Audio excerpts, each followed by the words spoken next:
Well, welcome back, and today we're going to talk about breaking concrete. Now, in previous videos we've talked about electric breakers and smaller breakers, doing walls, drilling holes, and breaking concrete floors in your basement. Now, this is a step up from your electric breaker.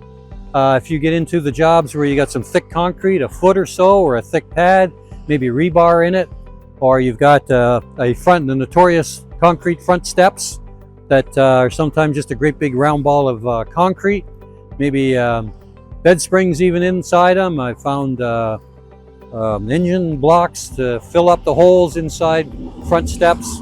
But in any case, once you get over about 4 to 6 inches of concrete and it's old, it's very hard, you've got to step up to air breakers.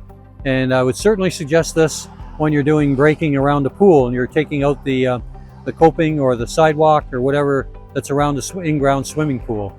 That always has rebar in it, and it's very hard to break up. This is going to be much quicker. Now, what you can use is a point or a chisel. The air breaker is used very similar to the electric breaker. The only thing to remember in an air breaker is don't keep holding the trigger to turn it on and lift it up at the same time and go to the next spot. Shut it off each time you move it.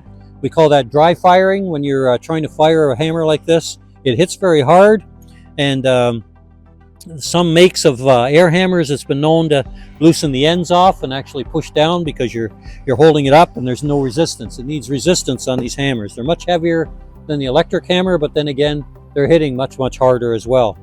So this will be hooked up to the diesel compressor, which you use to be able to supply enough air. It needs 80 to 90 CFM of air to run one hammer. These supply about 185 CFM, so you got lots of air. Even if you had a small hole in the hose, you've got lots of air to run one hammer. You can run a maximum of 2 hammers off of this compressor. And usually you will always hook the hose up to the lubricator to keep the hammer lubricated, because air is very dry. The byproduct of compressed air is water, so you want the oil to keep the hammer from going dry. And usually there's even on the hose that you see, there's sometimes a little lubricator on the hose that hooks up onto the hammer as well when there isn't one on the compressor. But just make sure you put it on the right one. If you were blowing out lines like in irrigation and everything for using this compressor, don't hook up onto this because you're blowing oil into your air line. You'd be using the other connection, so you're just blowing pure air when you're using this line here, and that way you can get your water lines, your sprinkler systems blowing out. And the nice thing about this compressor here is that when it's started on, it'll just idle at about 50-60 psi, and that's just enough pressure to blow water lines without blowing them apart.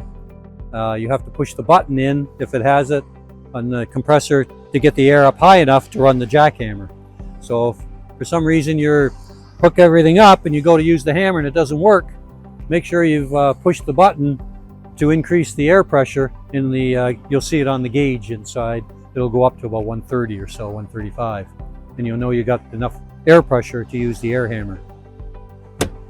Some of the compressors that don't have the ability to run low, 50 to 60 psi, you'll have to use a regulator and hook it onto your air line to make sure you're not having too much air pressure to blow apart water lines if you're using that to blow the water out of your sprinkler system. Okay, so there's a couple other thoughts, a couple of things that maybe make your jobs easier, and we'll see you again soon when we hope you subscribe.